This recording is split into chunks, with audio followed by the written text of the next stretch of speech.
starting to take off because they understand the deal is that consistency of promotion is what will convert to sales, not these one-hit wonders where I'll promote or I'll get paid for a post and thank you very much. It's like that does little for the brand and it does little for them.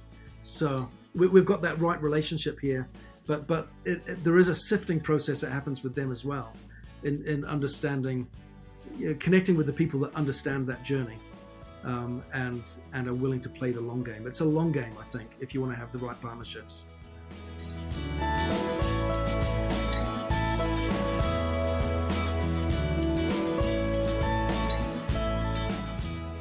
Today I have the great privilege of talking to Ben Woodward. He's a British citizen based in Utah, USA. Ben is a 20-plus year direct selling executive with experience in global, regional, and local leadership in some of the largest companies in the industry. He also served on the DSA Board of Directors for the UK and on the European CEO Council. He has years of field experience as a top-ranking distributor. Ben is now the president and co-founder of an influence-driven e-commerce fashion brand.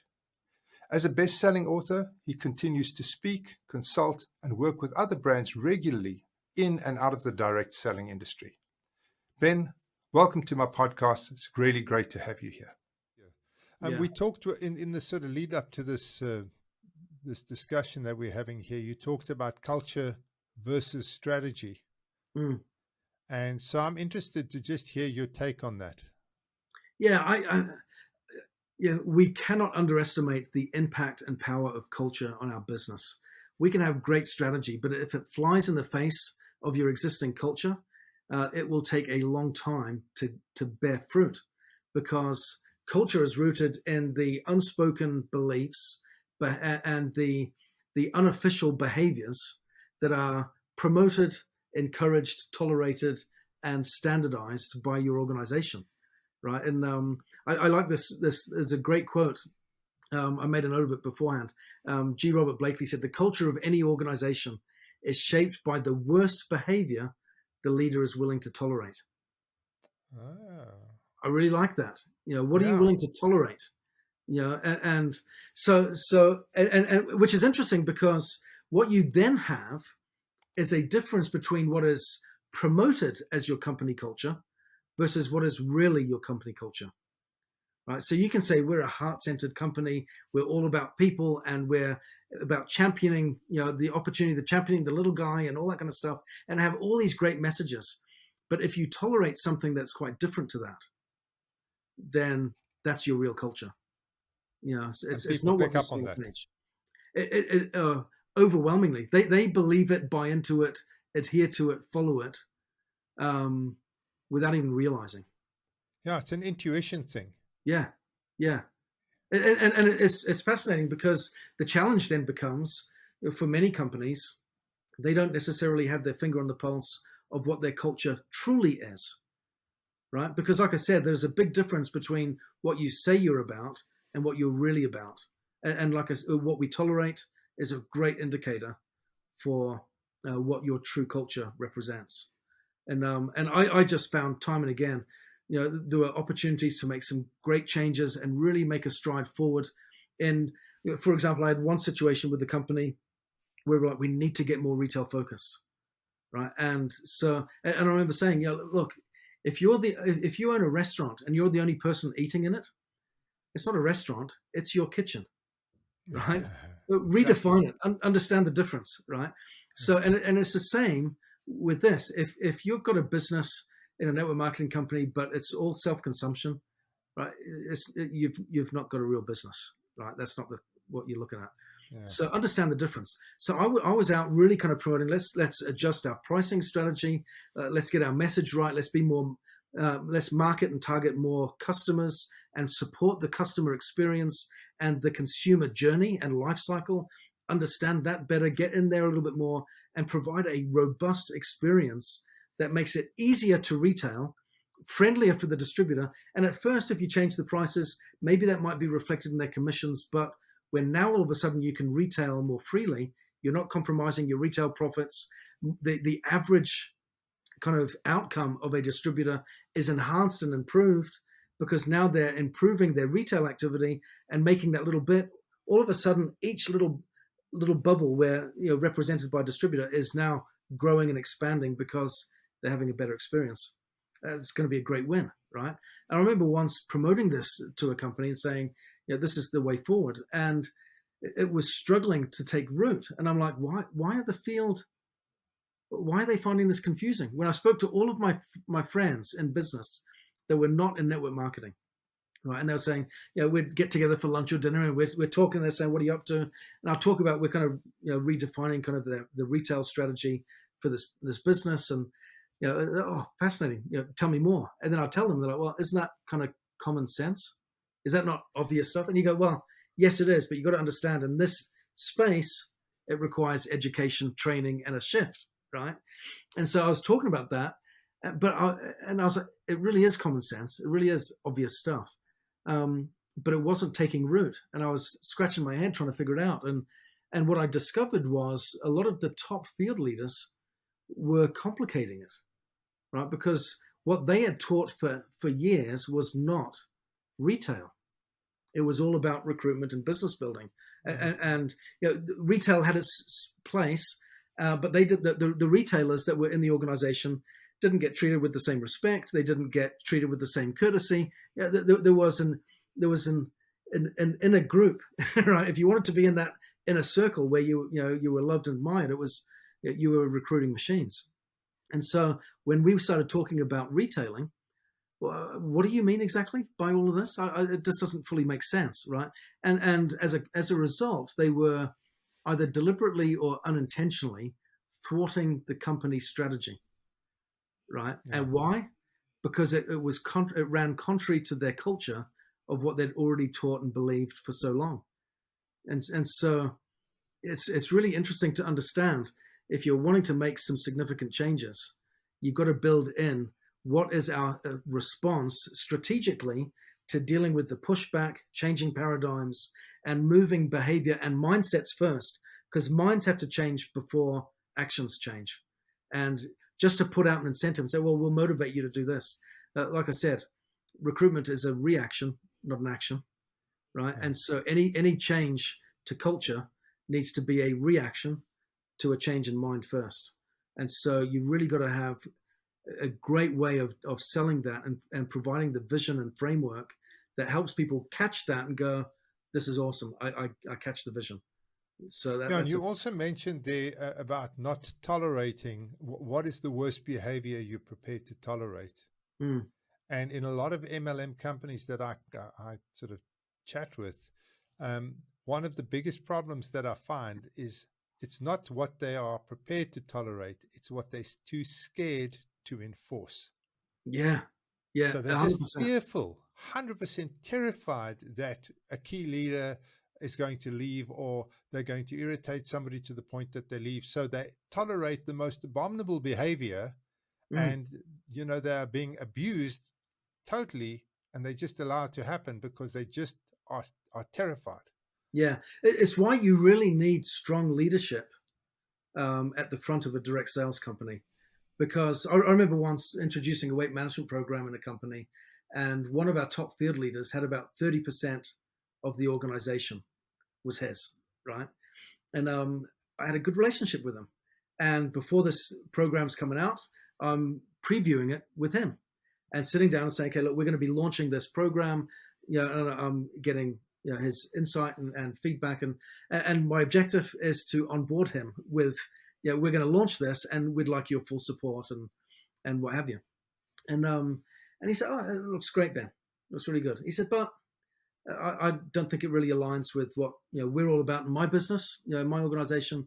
So we'll probably not promote that all that much. But hey, best of luck. Right? He was wonderfully courteous, and I thought, you punk, right? You punk, because I know what you've done. Because what that means is 30% of the market now are not going to really promote or run with it. Right. So they really do have power there, right? So how do you respond in those situations where you go, you want to get on board? That's when you need excellent communicators that are strong visionaries, excellent in the way that they can build relationships and rapport.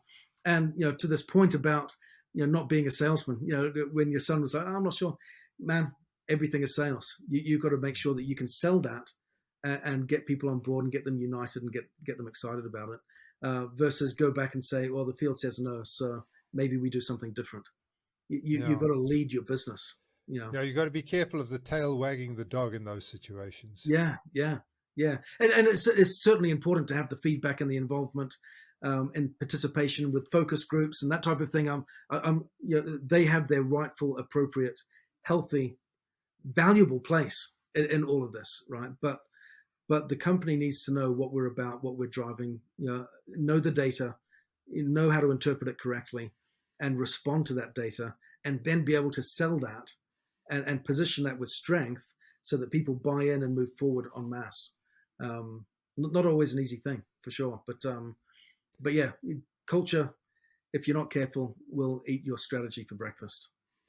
And that's the other thing. I mean, we go apart from that culture and strategy. Around that is that when you are putting a compensation plan together, the strategy is what behaviors are we trying to reward? Yeah, And so many times I talk to companies and they talk to me about how they want to give their money away before they talk to me about what behavior they're trying to reward. And the same thing with recognition. I said to them, well, why are you doing that? Oh, we just want yeah, to get more sales. But that's not it has to be a much more refined and yeah, targeted strategy when it comes to every aspect of your business, whether it's incentives, recognition, compensation plan, even the products for that matter. yeah. Oh, absolutely. What people don't realize is, compensation plans are really designed, should be, to steer in an environment where people are independent and free to do as little or as much as they want and what have you. You want to steer them away from the bad practices and guide them towards the best, right? And that's really what a compensation plan should be. And it really should be designed based on, what is your identity as a brand? What are you wanting to achieve? Who do you want to attract? What are you wanting them to experience? And because whatever you want repeated, you reward, right? So you want to reward all the right behaviors, but all of those behaviors are really designed to bring to life the vision of that brand, what you stand for, what your values are, what you want to offer people.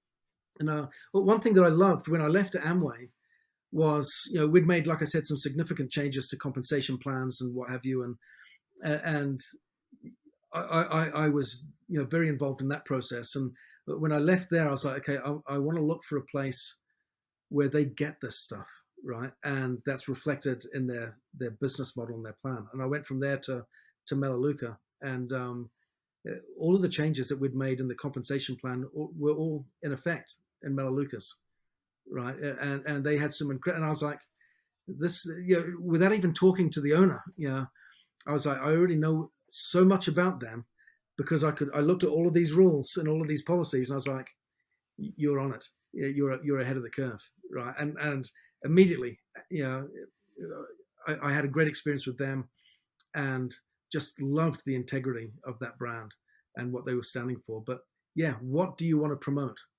It's not about quick wins and quick sales.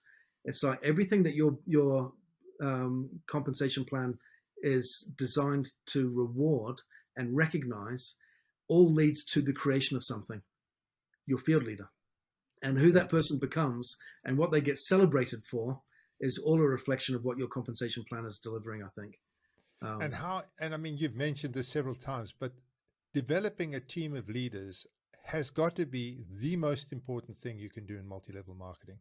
yeah, To yeah. make sure that those people understand what they're doing, that as you said, the right culture is in place, that they know how to structure their businesses, they know how to develop leaders of their own. I mean, that side of things is everything, you know. Oh, totally. There is a big difference in a field leader that has followed.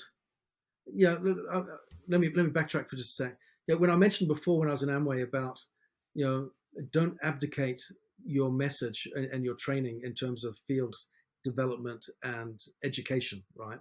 Um, every company, I think, in some way, shape, or form, is going to have That's, you kind of joined at the hip in that, and you should be, right.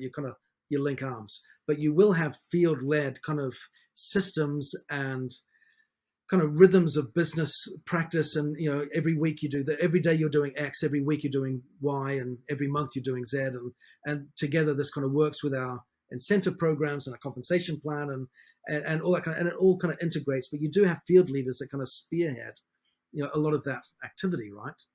And I've certainly seen a difference between the leaders that have created those programs that say, I know how to build the rhythm of the business and get it right and nail it down, and how to get people working with that, to those that know how to follow it. And you need both, right? But if you're a new company and you're getting those that know how to follow it, but you don't have someone that says, I know all the nuance, I understand that you get this amount of the business, but there's all this nuance in actually building an organization that you might not be familiar with. I know how to tackle that in the system, and I can create that and support that. If you don't have those types of people in as you're starting out, you will struggle, because everyone else will just look to the company, and the company may not have that full skill set, unless maybe the owner, has come from a field experience himself or herself. Right? But most of the startups, the guys come from traditional background. Yeah. Traditional business, they have no idea of how this whole thing hangs together, and it's really difficult for them. They struggle. They struggle to understand the dynamics of the field. Yeah, and there is so much in the nuance of, I had this lady come to me the other day and was talking about, a course that will simplify working with influencers and what have you, right? And they were like, this is great, because we've got this program that will kind of walk you through all these different steps. And I was like, man, you're wanting to, there's so many people in the space of selling courses for people that sell courses, right? Yeah, and it's an industry all in itself. If you want to be a coach, I'm going to train all the coaches on how to be coaches. It's like, those programs, I don't think very rarely work, right? Because what I've found, especially coming from this position of ownership and startup, is if you're not willing to do it yourself, you don't want it bad enough, right? And there are certain things that you can learn from other people that will kind of shorten the runway for you, which is great, right? But there is so much that you learn from doing it, that there is everything in between. When you go, okay, step 1 is you do this, step 2 is that, step 3 is this. There is so much that is learned in the application of each step that you don't know, that isn't even taught, that you'll only learn through doing, right? So the best way is to go out and do, or have someone that is doing it for you, that is in the trenches doing it. You can't just teach in theory and expect it to be successful. I just don't see that ever. And I think that's where the difference between training and coaching comes in. Yeah. Because the trainer regurgitates the information, whereas the coach sits with the person, finds out where they're at, and helps them to take those next steps. And it's a much more intimate process. It really is. It really is. And gosh, I mean, building a field organization is perhaps one of the most complicated parts of a direct sales company, I think, to navigate, because so much of that is integrated. That's really, I think it's like, that's the beating heart of everything of your business. If you get that bit right, everything connects to them, right? Compensation plan, policies and procedures, events, celebration, recognition, reward, relationships, what your product is, how you sell it, how you position it, the tools, the user experience, your IT platforms, everything all connects to them. So if you can't get them to move, then which of these different aspects is holding them back, is anchoring them to the ground? And that means if you can get those people moving, you've got a real strong grip on your business, really, really strong. Yeah, and obviously that is the challenge, because I mean, it's I can describe it like I did to a friend of mine, which is, it's like running a traditional business and then running a massive church at the same time. Yeah. Because you've got an army of volunteers. These people are not paid by you. They don't work for you. You have to find what motivates them, what enthuses them, what excites them, and what drives them, and you have to work in that space. Yeah, and in my experience, it's always more than you expect.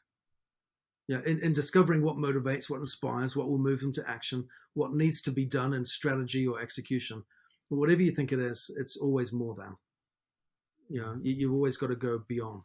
And I think when you start to get into that rhythm of thinking more abundantly in terms of execution, strategy, and partnership, I think then you start to prosper. And there's the magic word, partnership, because your leaders are your partners. Yeah. They're not your employees. They're not your workforce. You can't get irritated if they're not working because they're your partners. Yeah. Yeah. And I think that communication is really important. You know, how we communicate with them. You know, I think it's so important when they feel loved, valued, respected, appreciated, and like partners, when their opinion counts, it makes a difference. I saw one leader that had been with a company for a very long time, had made millions and millions with this organization, and had been a real pioneer in the field for them. And then it reached a point where the relationship soured with the company or with the CEO, and all of a sudden he realized, I don't have a voice. Right? I don't have a voice. What I say doesn't matter. Right? And it that changed very quickly. It wasn't that long after that realization that he left and went somewhere else. You know, and you know, it's huge. And so that brings me to the corporate communication, communicating with your field, those strategies around corporate communication. I mean, where do you stand on that? Yeah, how important is that? Communication is everything, right? And again, it comes back to your identity as a brand. Who are you? What do you stand for? What are you about? And communication is one of the best ways to demonstrate culture, right? So what we tolerate, those unspoken moments, certainly is a big way of demonstrating culture and reinforcing it. But how you communicate to your field, I think, is one of the strongest ways and measurements of that culture, because it's so often it's in the little things. If you can get preoccupied and obsessed with the little things, you know, the little touches that let people know that you're someone special in the organization and that they're valued and that they're loved and appreciated. You know, even if sometimes you're thinking, I want to pull my hair out with this person, right? You know, it's that old adage of, you know, you treat a person not as they are, but as they can be, as they can become, right? And so in treating them as they can become and responding that way, you build and create that relationship and it becomes something different.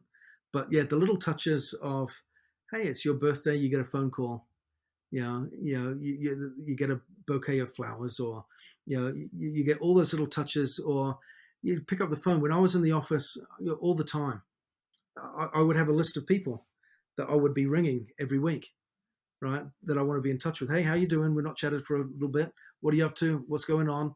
How are you feeling? What's your experience? Yeah, and they felt valued and respected, and it's good to do that not just with all the big leaders where they expect it, but with the ones that don't expect it too. You know, that's fantastic. But if you don't have a relationship where you go, I feel secure in my future here, then it's really hard to build a business long term if you don't feel that sense of security.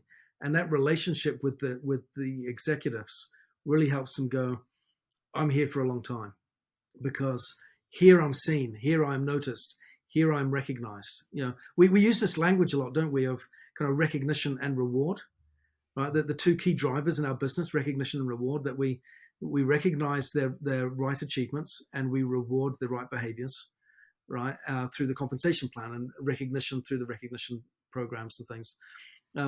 But understand those two things are what bring people in to network marketing. You know, it's I heard someone say, and it was very tongue in cheek. They said network marketing is like Hollywood for ugly people.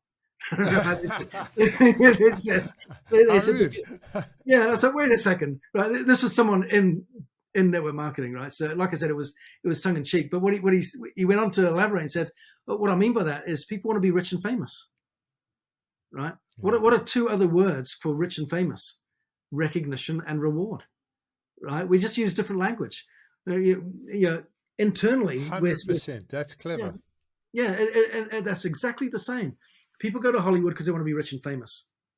If you don't have that skill set that will get you on the silver screen, maybe network marketing is your thing where you can be rich and famous. We'll give you a stage. We'll give you the cover of a magazine.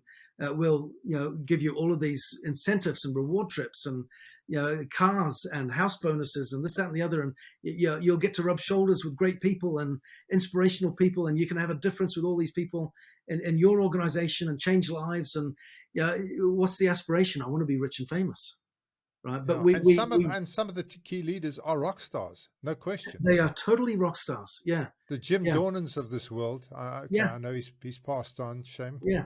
But 100%. Yeah. Complete rock star.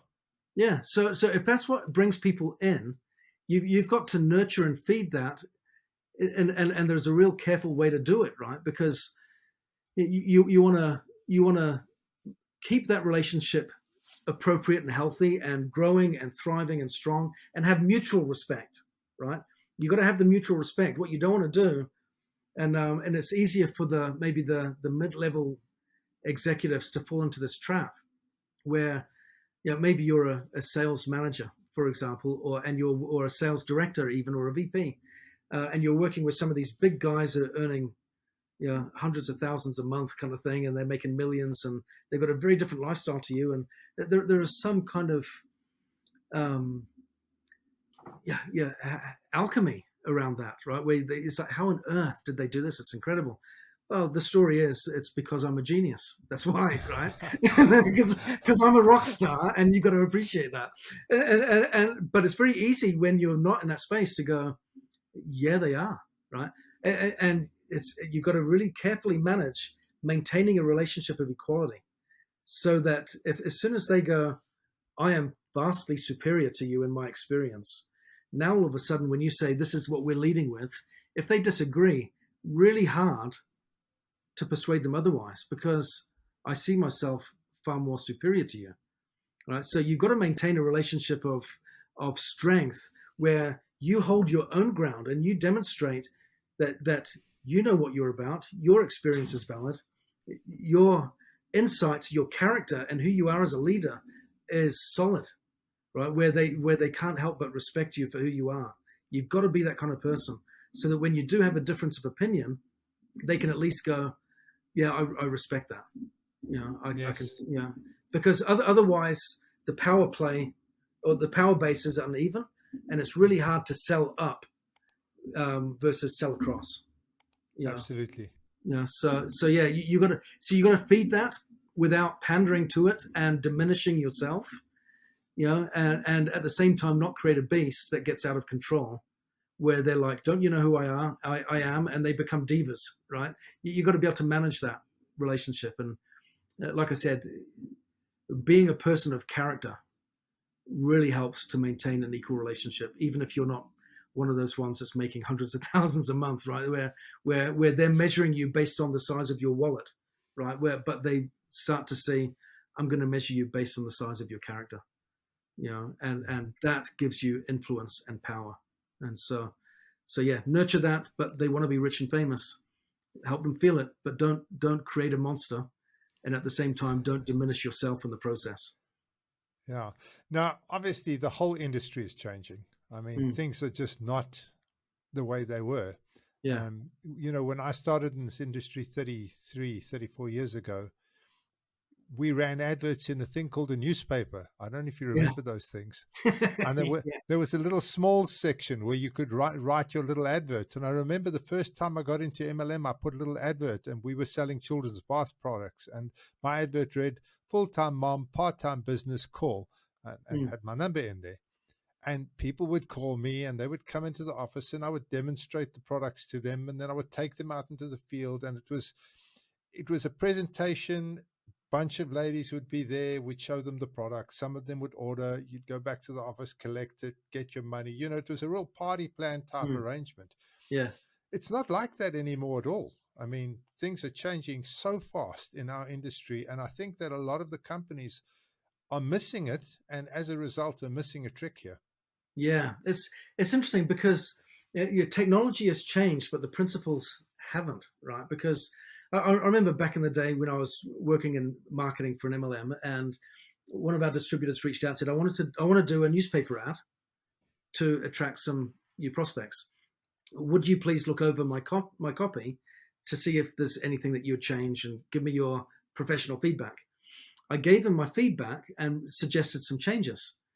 his ego got in the way a little bit, right? And he said, "Thanks very much. I appreciate the feedback. I'm going to go with what I did anyway." Right. So he went ahead and did his own thing, and he didn't get a great response. And so next time round, he tried my content, and he got like 3 times the result, right? And he's like, "Oh, okay, that was really interesting. How did that work?" And I said, "Well, let me share with you kind of some of the science behind what I was talking about, right? And why do I share this? We don't post ads in newspapers now, but content is king online, right? So you've got great platforms like social media, search engines, and what have you, where you can get out to the masses. But if your content is not on point, you'll go nowhere, right? So, Yeah. so knowing your target audience, knowing your message, knowing the process, and the journey of the consumer to go from cold to warm to engaged to a raving fan, knowing that cycle and knowing how to navigate it effectively, it's still human nature that we're working with, right? It's still people behind it all. So the principles, I think, are universally the same. The application is really different. Vastly different. But to your point, it's like now, with technology, we had an event, for example, in Lovely, the fashion brand that I run, where we had this influencer. She was fantastic. She came to one of our events. She signed up as one of our brand ambassadors. So this is great. Love this brand. And while we're there, she's of course taking video, and she knows how to create content because that's what she does for a living, right? So she's doing behind the scenes shots and all that kind of stuff, and kind of talking to her audience and kind of saving all that video and creating content. And she's not posted. She hops in the taxi, goes home. She posts her content, and she's got a sale before she's even home, right? Yes. And she hasn't talked to a single person, but there was synergy there in who she was and who her audience is and what they are interested in, what our brand is, what we stand for, what we're doing, how that worked together, so that when that moment came, it went from, in traditional network marketing, you sit down and the first, couple of days you're writing out your 100 names list and you're building that out and what have you. Now you're partnering with people that I'm having conversations with people that have got like 1 million followers on YouTube, or 900,000 followers on TikTok, and and all, and it's like, and they're engaged. The challenge that we have now as a brand is this, for many direct sellers, is uncharted territory, right? It's new space because for a lot, a number of social platforms, they don't tolerate network marketing companies. Like network marketing is banned on TikTok, for example, right? And you've got restrictions and Facebook ads and what you can promote there and all that type of thing. You've got to be very careful with your verbiage, how you promote and how you position things and what have you. So it's kind of new territory for us. But what is interesting is, my goodness, I've learned so much in moving from the direct sales space into the influencer marketing space with affiliate programs. Network marketing, you're a distributor with one company, right? If you're a leader, at least, right? And we promote and advocate and champion absolute loyalty to your one brand. Yes. In influencer marketing, they promote dozens of brands. They do it all the time. So you don't have their undivided attention, right? You've got a different attention span, but they've got a huge audience depending on who you partner with. But then again, there's so much peacocking in that space. How much of that audience is real versus bought and paid for? How much of it is actually your target audience in the first place? They might be your target audience. And this is the challenge, in working in fashion, is some people refer to themselves as fashion influencers, and I look at their account and their profile and I go, no, you're not. You're just a pretty person that likes to talk about clothes. Clothes is not fashion. Fashion is something more than that, right? You're not getting into the details of fashion and trend and fabric and style. You're just posing, wearing nice clothes and having your hair and makeup done and looking pretty, right? And what does that mean? It means, well, their audience is probably a lot of guys going like, right? And so you partner with that person, you're not going to get a conversion to sales all that much, right? So you got to understand that. And then you got other people. I saw this one lady go, I'm taking a break from social media. I just need to refocus and kind of drill down and get my message right and everything. And then she's like, and then she came back a few months later. She's like, oh my gosh, and look at what the universe is doing. This is amazing. look at how my audience has grown. And she went from I think she had maybe 1,000 or so to 30,000 followers. It's like, wow. And everyone's going, oh, that's so amazing. And it's like, well, no, it's not, because you posted 3 times in between, which means that's all bought followers. That's not authentic engagement. That means whatever you're doing in front of those 30,000 people, I don't know how many of those are bots, but everyone else, you can get out there and talk and have 30,000 followers. Awesome. But what's your engagement rate? What is your conversion to sales?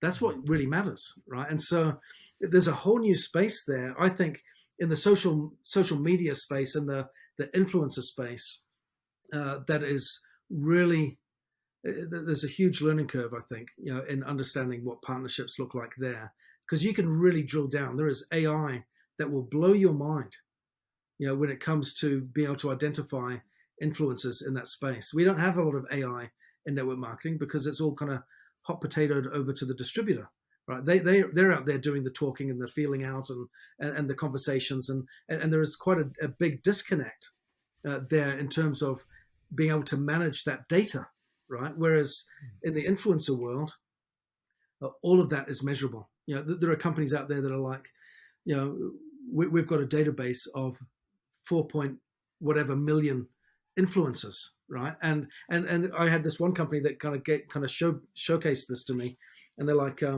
let me give you an example. They said, we've gone on and we've found an influencer that's promoting your brand, right? And it's this person, and she's a micro influencer. She's got 70,000 followers, but she's talking about you quite consistently. She looks to be in this kind of age demographic. This is where she lives, and we can go on and we can see all of the data on her account. We can see that it's actually a really authentic audience. Her engagement rate is about 5%, which is actually really nice, right? So you want that kind of engagement rate. We can see that she's talking about this, but let me tell you all this other stuff. We can see all of these other, how these other posts performed, who those people are coming, where they're coming from, who her audience is. X percentage comes from here, there, and everywhere. They said, so let's say that this is your ideal candidate. I mean, can you imagine having this kind of data for network marketing, right? They're like, let's say this person is your ideal candidate. You want a micro influencer to engage with, the authentic engager in promoting the brand, and she's this age and she lives here, and most of her audience comes from here, and this, so on. They break it all down. They said, let's say this is your profile. Click. They pushed a button. They said, here's 300 other influencers that fall into that category, that are her age, that live in this part of the country, that talk about these types of things, that have this size audience, that have this level of engagement, and bam, bam, bam, bam, bam, bam, bam. And they said, go approach them. Here's all their contact details. Go after them, right? And it's like, heavens. yeah, That's incredible.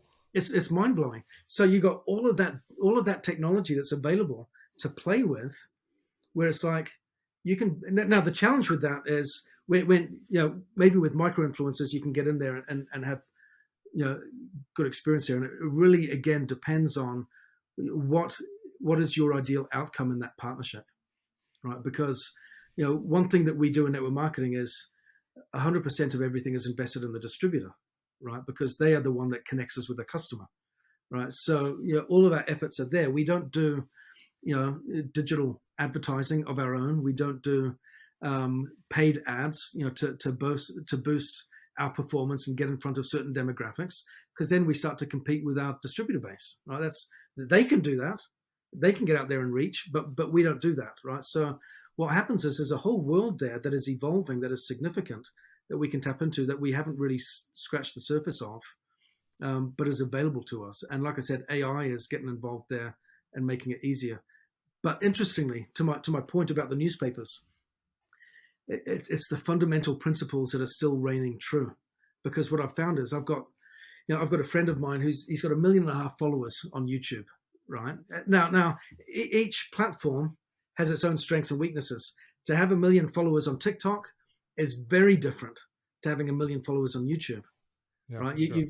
You can attract them much easier. The algorithms are easier in TikTok versus Instagram, but YouTube, you've got their attention for maybe 15, 20, 30 minutes, because you're promoting your own show, right? So to have someone's engagement for that amount of time and to have that volume, it's huge, right? So I'm talking to him, and he's like, he can charge tens of thousands of dollars to post some content for a brand, right? And he says, and by the way, he says the freeway down the road, he says, I'll get more eyeballs on my account than that freeway, than a billboard will get in that freeway in any given day. Right? He says, I get more eyeballs. He says, but you know what the difference is for a brand?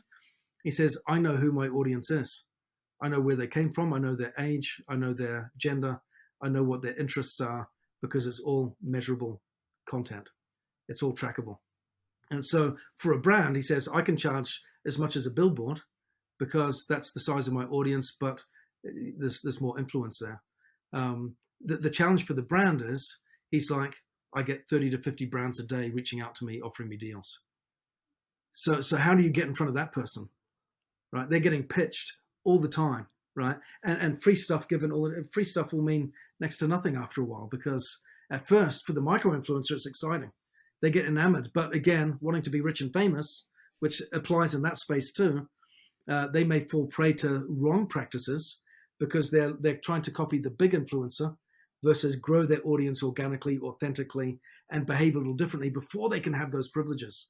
So it's a huge learning curve in understanding the strengths and weaknesses of the influencer and the role of the brand and how you partner, and then understanding the whole kind of 360-degree experience with those guys, where sometimes you go, well, if you post, it doesn't mean just because they've got a big audience it's going to immediately convert to sales. We've had, for example, some people that have come from the direct sales space into our space because they go, influencer marketing is cool. All I have to do is share my code, right? Because it's like, hey, Ben 15, and you get a 15% discount, and just shop my code, right? And it's easy, it's intuitive, it's user friendly, and it's what all the big influencers are doing. So they get excited by that. But then there's the false expectation that posting once or twice will convert to sales. And that doesn't typically happen. You still got to go through that same process of building relationships, having touch points, having familiarity, being someone that they know, like, and trust. All those types of things still apply there. It just happens in a different way, in a different landscape. But those principles remain the same. Our job as a brand is to go, well, how do I tap into that? Because just because someone tracks, and this is the power of technology now, is we can have an influencer that's got 1 million followers or 500,000 followers, and you can say, when you promote us, use this link. And that link means whenever someone uses it and they go to the website, not only do we see, okay, well, you got sales out of that, which is great. You can track the end result, which is typically only what we can measure in network marketing. You go, well, I can see that person got the sale because they got the commission. We can track that path. But what if 100,000 other people went to the website and didn't purchase? We don't know where those came from. But if they use that link, that code, we can track and say it came from that person. Yeah, your analytics become everything there. The analytics are incredible. Yeah. And now I can retarget. And then they're posting about it, which gives social proof. But now when they're on Facebook or Instagram, an ad for us pops up and they see us and they, I'm starting to see you all over the place. And they click and they go back and they purchase, and so on and so forth. And you've got a different dynamic there, which is really fun to play with. Now, if you take that same thinking, exactly that same thinking, and instead of thinking, well, I'm going to go out and look for these influencers that have got 70, 100,000, 500,000 followers, if as a network marketing company, you accept that every single person in your network in their own right is a mini influencer. They have a social media presence. They've got their Facebook and their Instagram and their Twitter and their TikTok accounts. They've got a following on their, people who are following them. These are people who know them, like them, care for them, love them. Now, if you as a company start, and I'm specifically from an MLM point of view, if you start taking all of that technology that you're using and saying, okay, what we're going to do is we're going to build an amazing campaign for social media, but we're going to put that campaign into the hands of every one of our influencers. Now you've got 100,000 distributors, and each one of those, let's say, does 5 or 10 posts a month, which is company generated content with their own links in it, etc. Suddenly you got 100,000 people doing 10 responses. Suddenly you got a lot of people posting out there. And then if 100 people see those posts each, you've got tens of millions of of views. So suddenly you're everywhere.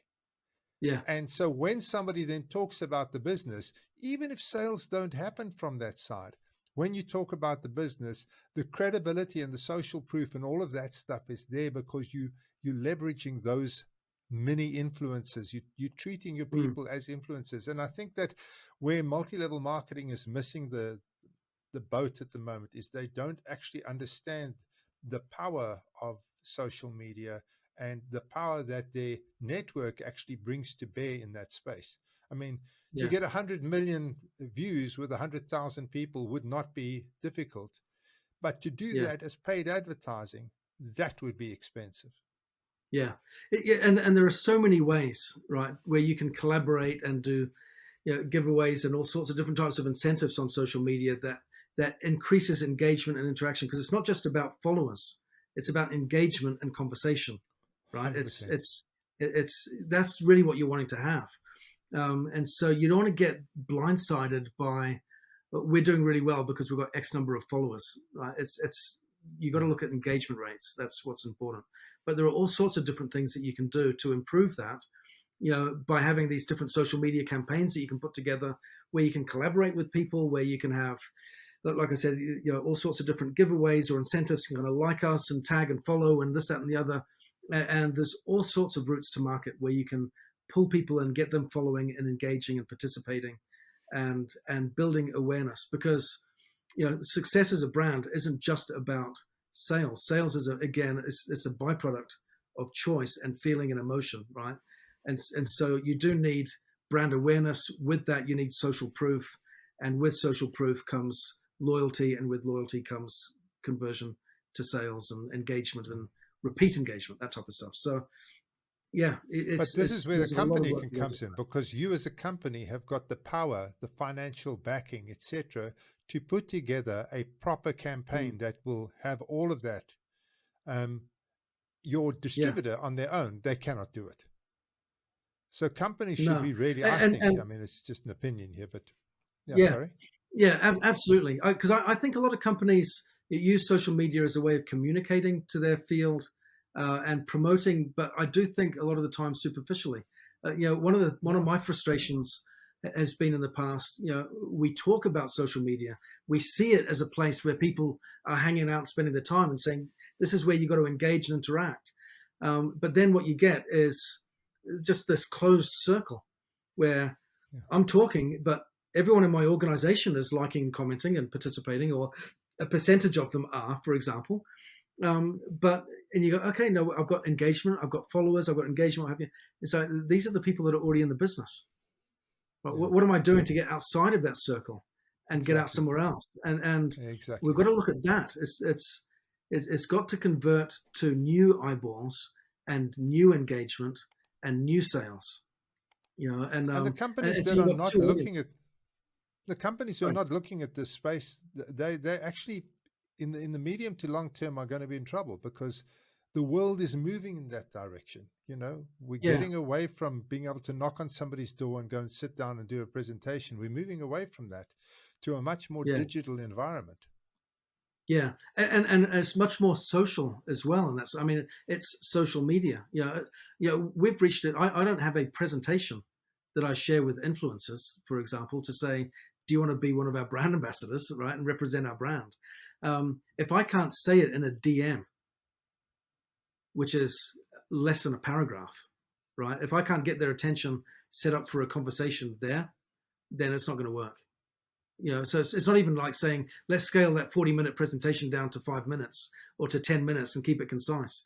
I've got it in a short text message. If it can't be that short, then you're gonna struggle. But to one of my earlier points as well is, one of the things there in that space is relationships. If you are wanting to connect with big people that have the power to really do a lot of good, um, how do you compete with someone that's got 30 to 50 invitations a day coming into their inbox, right? And they've got maybe someone taking care of that inbox on their behalf. Relationships come back into the frame. It's you've got to get into their space and build those relationships. And there's certain techniques for doing that, right? But But the whole landscape there, I think, is so significant. And some companies are latching on, and they are going, okay, they're going to run maybe an affiliate program alongside of their direct sales model, and some of them are saying, and those that really thrive there, you can have a bridge over to the direct sales model, and then get all of these other added benefits that come with our program, because we offer so much more than your conventional program, right? So you do have different spaces there where people are going, I see a whole new world of opportunity there, but we don't have a bridge to it. How do we connect? How do we integrate that? We've got to look at it, because otherwise we will date ourselves very quickly, and then we'll wonder what happened. Yeah, exactly. And it happens that quickly. I've seen companies with millions of people, just then their network evaporates in a moment because somebody's got it and is doing something innovative or incredible out there, and they lose their entire network. Chop chop. Yeah. So it is something to be taken seriously. The landscape is changing, and you know, they need to take this very, very seriously. Yeah, 100%. So if you're prepared to, can you give me some idea of this? I'm curious as hell. This DM that you send out to the influencers, what does it say? Or is that secret? You're welcome not to tell me. I mean, yeah, no, it's. I mean, candidly, it's evolved now, right? Because I'm fortunate that when I first started out, it's funny. Here I am. I'm a 48-year-old man, and I'm reaching out to, fitness influencers that are women. I'm needing to sound a little bit more, speak their language and be on their in their space, right? So I'm not using words like business opportunity and explore having a conversation or anything like that. It's collaborating. It's like, are you interested in collaborating? We're a cool new fashion brand. If you want to talk, there's some something cool we could really offer you. Let me know. And it's like, just kind of check out this link, to see our social, or go to our website. And if you like the brand, we should talk. It's really informal.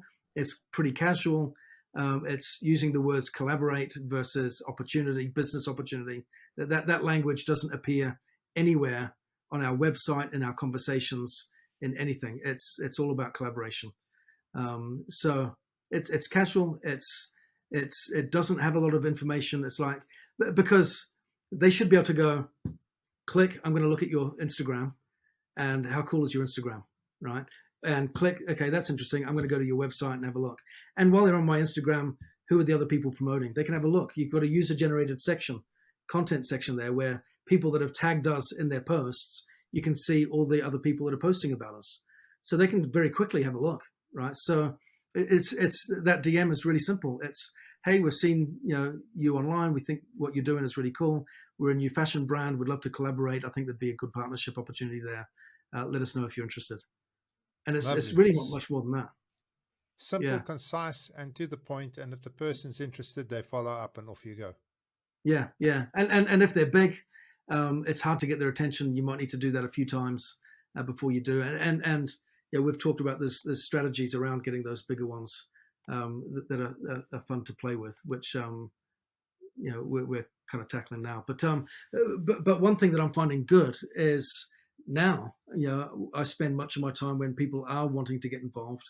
It's because another influencer has referred them, and now my text message is, hey, my name's Ben. I'm co-founder of this brand, and such suggested that I speak to you because they've had a conversation with you. Let me know if you want to talk. And that's it. Then they come back, yeah, that'd be great. And I jump on the phone. I take a few minutes. It's a phone call. It's not a presentation. It's not. I'm not trying to convince of anything. I'm like, this is who we are. This is our brand.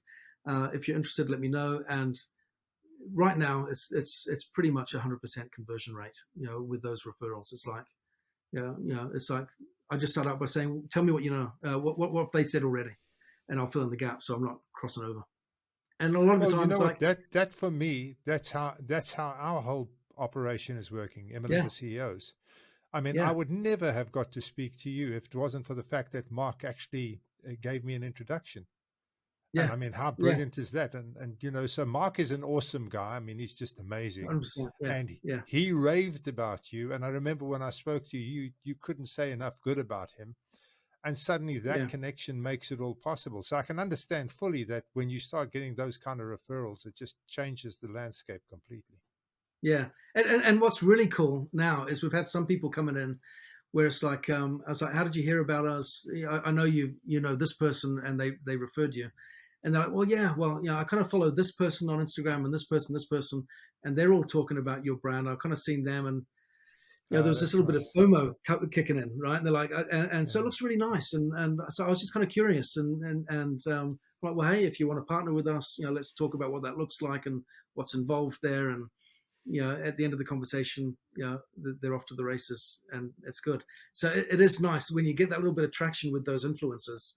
You get social proof not in one, but in multiple people, kind of promoting it all at the same time. And when they're doing it on a daily basis, then their audiences, which are so often interconnected, I go, man, I'm seeing you all over the place. And if you combine that with a retargeting campaign for marketing and some targeted, focused, ad campaigns, then all of a sudden they're like, I'm seeing you everywhere. And it's like, we're not everywhere. We just know our customer, and you're it.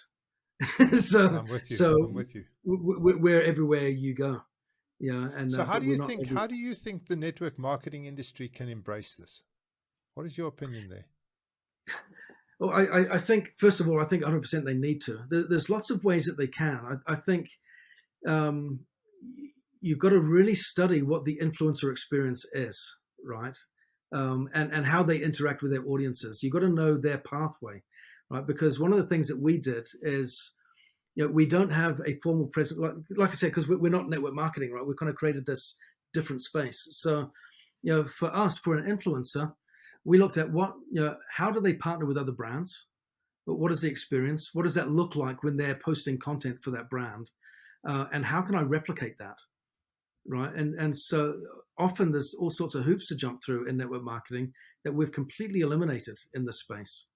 Right. So for an influencer to become a brand ambassador for us, like I said, it takes all of 60 seconds. They're not paying to become one of our brand ambassadors. We want them to be. And so, they just get that free of charge. It doesn't cost anything. There's no payment there. There's no monthly requirement of activity in terms of you've got to, unless you've got certain contracts with them, of course, that's a different space. But it's really, you've got to make it simple for the consumer, because in social media, if you're an influencer and I'm following you, you can, like what we're having is I'm wearing a shirt. Let's reverse it for a second. I'm the influencer. You're following me. I'm wearing my particular outfit, and I can put a link in. I can talk about it in my stories on Instagram, or I can just have a bullet point at the bottom of my post and say, this is what I'm wearing. Here's my code. Click here, or use this code when you shop, and here's the link, right? And people just go click, and they click there. They go to our store. They buy that product. When they are exiting at the shop out, they put the code in. They get a discount because they shopped with that influencer. Thank you very much. It's better than if I bought directly from the store, because I'm getting that benefit that I don't get anywhere else. And boom, it's that straightforward. And they get sales. Some of these ladies, they're not even paying attention. It just happens, and at the end of the month, they get their check, and thank you very much, and they just do what they're doing. But it's powerful. So you've got to look at what is the user experience on social media as a follower of influencers. What are they looking at? What does that look like? How do they interact when they're promoting brands? What is that experience for the influencer? And you got to look at that, because that is a whole different space as well.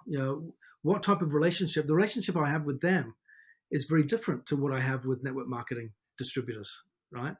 They like the involvement, they like the relationship, but they don't want to be on weekly phone calls being motivated, right? They don't have that stuff, right? We have a monthly call where we speak to our influencers to say, these are some of the announcements that's coming up in terms of promotions, or we've got this fashion show coming up. Maybe you want to kind of be involved in that or be a part of it. And it's announcements. And you know what? It's not on Zoom. We live stream it to our Facebook group. It takes no longer than 15 minutes and it's done. Anything longer than that, we're wasting their time. And so the way that we communicate is so different in the relationships. It's shorter, it's punchier, it's more to the point, it's less frequent, but when it happens, it really matters. And do the And then influencers understand the business case? yeah, yeah. I mean, it's fascinating for them because we were at this influencer event last year. We're actually going to be participating in a similar one this year, where it was hosted by an influencer, right? And awesome lady. She's sizable influencer, right? I'm talking like 7 figures in her audience size, and she's hosting it for about 120 other influencers, all decent sized influencers, and a small handful of brands, right? And the purpose of this is to give these influencers a great time. They certainly have a great chance to network and communicate with each other. It's quite a cool kind of community where the influencers like each other and know each other, and and they get acquainted and they follow each other and what have you. So it's kind of building the influencer community, but also giving them a chance to network with a handful of select brands where it's like, I'd really like to partner with you, right? That could be cool. So you get that evening where you can spend a bit of time with them to see if there's a good fit and what have you, and it's awesome. And it's a little bit like an Oscars party experience. Is kind of the best way that I would describe it. It's a chance for them to get dressed up. They get the royal treatment. It's amazing, and they're wined and dined, and it's just fun all round. And of course, the content that comes out from that. We had one post that we got like 40,000 kind of views on it within like 24 hours, right? Just from Good one grief. single post coming away from that one event, right? It was, and of course we had much more from that, but I just remember we were 2 weeks old when we went to that event, right? We were brand new as a brand, and 2 weeks in, and then as you can imagine, being brand new with not many followers of our own, to suddenly be getting tens of thousands of views on our content just from that one episode was incredible. But we went into that and we were like, man, if we could just get half a dozen of these guys, if we could get 12 or 15 of these people to really like our brand and want to be involved with us, we'll be off to the races. That will be fantastic. That was my aspiration going in. If we can come out with 15, it's a win. Like I said, our program is a hybrid. It's not what they're used to in affiliate programs. It's got some real cool tweaks to it that make it something really special. As a result of that, at the end of the night, the videographer came up. They apologized kind of 3/4 of the way through the night. They're like, "We're sorry. We're trying to get footage of your kind of space here at the event. Next to the other, we're struggling to get to you because you're swamped all the time." Right? Which was great. And you could see I took a step back and I took some video footage. I took some photographs of there was like this horseshoe kind of space where these different brands were, and it was like a groundswell around us. It was phenomenal. And at the end of the night, we had over 90 of the influencers had partnered with us. Wow. Yeah, Wow. it was That's incredible. amazing. Well Yeah, done. yeah, and it did come down to some of those tweaks that we had in our program, because, like I said, we came from this direct sales space, and I'm like, I'm going to create something different here, but I want to make it really attractive. And we took some elements that were really cool, added that into the mix, which they weren't used to, and it set their hair on fire. They just got really excited, and so now we've learned, I think, a year in, how to better work with those people and do a better job, and we're coming back this year better equipped to have a better experience coming out the other side. And yeah, it's been a very educational journey. Lots of trial and error, lots of learning things the hard way. A lot of things where I expected a certain result and I didn't get it, and you're going back, kind of scratching your head and trying to figure things out and reevaluating and tweaking and adjusting and pivoting. And I have absolutely loved every waking moment of it. It's been such a rush. Yeah. Yeah, to have that experience. And And also you sometimes you're pulling your hair out. You're going, oh, why is it not doing this or why is it not doing that? But when you land on the right point and the right person, it's just phenomenal. It's excellent. But where you're at the moment as well is you're dealing with people who fundamentally are successful already in their space. The difference in the MLM space is you're taking somebody who's completely raw and you're trying to make them successful. So you are building into their lives. You're doing training and motivation and helping them to get to the point where they're successful. And I think that's what makes it a lot easier there, is and obviously quite fun is that you're dealing with, people who are already successful. They Yeah, already well, are yeah, achieving. it's interesting because I mean, there's also varying degrees of success there as well, right? Because sometimes you go, man, if you've got 100,000 followers, you're booking it, you're caning, you know what you're about, and maybe they know how to create good content, but maybe they don't, for whatever reason, they don't convert to sales, right? Or maybe they got there through a stroke of good timing of their own, right? And a particular event happened, or they had a particular post that went viral. And as a consequence of that, they got a load of followers, but now they're still on this learning journey themselves. You've still got that experience happening where, some of them are great at content. Some of them got there through a couple of posts that just went crazy, which they didn't expect. And boom, it just kind of blew up their audience. But there's still a journey, because to be a great influencer still requires some business smarts, not just a creative head in terms of content creation. And there is a journey there in understanding, what to expect in brand partnerships, and what to deliver, and how to really monetize your channel effectively. And that's something that we try to help with as well. Again, based on our background, right, where we go, maybe we can be something a little bit more than your conventional affiliate kind of partner here, and provide some framework and some resources and tools that will help you to monetize more effectively and be more efficient and understand those partnership dynamics a little better. And some of that, we're learning based on historic experience, and others we're learning based on the new and evolving relationships we've got with our influencers. And it's like these are, it's different dynamics, it's different expectations, and different people coming to the framework there. So it's different, but you're putting all that money in network marketing into training education, because we say anyone can do this, but in Yeah. reality, well, actually not anyone can. It's actually really tough, and there is a lot of training and education and motivation that you need to experience in order to do it well, right? Otherwise, if anyone could do it, you wouldn't need all of that stuff, right? Yeah. But Exactly. clearly you do, right? You do. So we have a framework there where it's like, you've got to then balance, if the average networker is going to put in 10 hours a week and they're spending 7 hours in attending team trainings and webinars and conference calls and all that kind of stuff, now they're going to spend 3 hours on building the business. It's not balanced.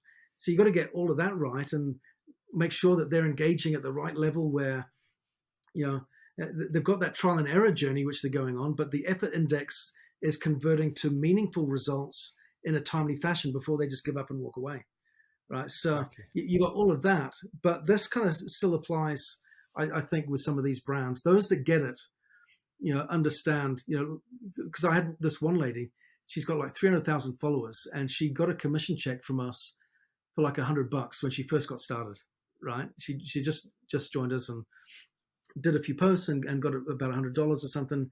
And she said, I was loving that, right? And I was like, really? Right? $100, right? You got 300,000 followers. And she said, well, yeah. She goes, because she goes, when I promote yoga mats for a start, I could sell a dozen of those, and the commission rate from that affiliate, that I partner with for them, it's cents that I'm making from this. So I make next to nothing. It's almost not even worth my time, right? And she goes, but I also realize, she goes, your product is really well priced. Your commission rate is amazing. She goes, I got a couple of sales, and oh my gosh, look at that. From just a couple of sales, that was awesome, Yeah. right? She goes, that's great. She goes, because I realize, people don't immediately convert into sales or transactions based on a single post. It takes time. And I know, she goes, I've seen this with other brands. I started out with this brand, and when I was promoting them at first, I was getting just a little bit, right? But the more familiar people became with it over time, and the more other people were talking about it, and the more people started to see the brand around, then the sales went like that. I didn't change anything. I just, Yeah. all I did was I was consistent, but my conversion to sales went like that. She's Yeah. like, so to start off and have a couple of sales, which is what I was expecting, but to get that commission for just a couple of, it's like love and life, right? And so now, she's very comfortably recommending us to other influencers who are starting to do the same. And it's like, that's starting to take off, because they understand the deal is that consistency of promotion is what will convert to sales, not these one-hit wonders where I'll promote or I'll get paid for a post and thank you very much. It's like that does little for the brand and it does little for them. So we've got that right relationship here, but there is a sifting process that happens with them as well in understanding, connecting with the people that understand that journey, and are willing to play the long game. It's a long game, I think, if you want to have the right partnerships. Not paying for one-time posts and stuff. Yeah, I don't get that, paying the guys to just post once. You actually have to get somebody who gets passionate about your product and, as you say, consistently pushes it. Yeah. Ben, Yeah. I'm not going to, this is unbelievable, to be honest with you, but you know that we've been at this for 2 hours. I know. We need to stop. Isn't that incredible? Well, I could carry on chatting with you for another 2 hours, but I think that, I did say to you we'd be under 2 hours, and it's now 1 hour and 58 minutes. So, I think we're going to have to. Ben, do you do any work with people who want to get into the space? Are you doing any consulting work, or is this not really in your... Yeah, absolutely. 100%. Yeah. Okay, so if somebody wanted to get some help, how would they go about getting hold of you? Where would they contact you, etc.?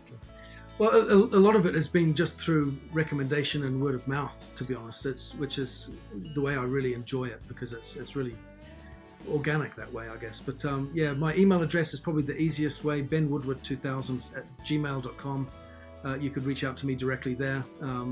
I'd welcome that. I've got my website for my book as well, ben-woodward.com, or the empowermentparadox.com will also take you there, and you can connect with me through that website and that email address connected there too. Okay, well, we'll obviously stick that into our post so that it's available for everybody, so the guys can just go to the bottom of the post and be able to find you. Yeah. Ben, I really, really appreciate the time you've spent with us, and that's really, I can't thank you enough. It's been wonderful chatting with you, and just such a fountain of knowledge. I'm in awe. So thank you. Yeah. Thank you. Absolutely a pleasure. Really good. Really good. Thank you for spending this time with me. I hope you found this session informative. But before you leave, please hit that like button, subscribe to the channel, and follow us on YouTube, Facebook, LinkedIn, and Spotify. And remember, never leave the good stuff till later.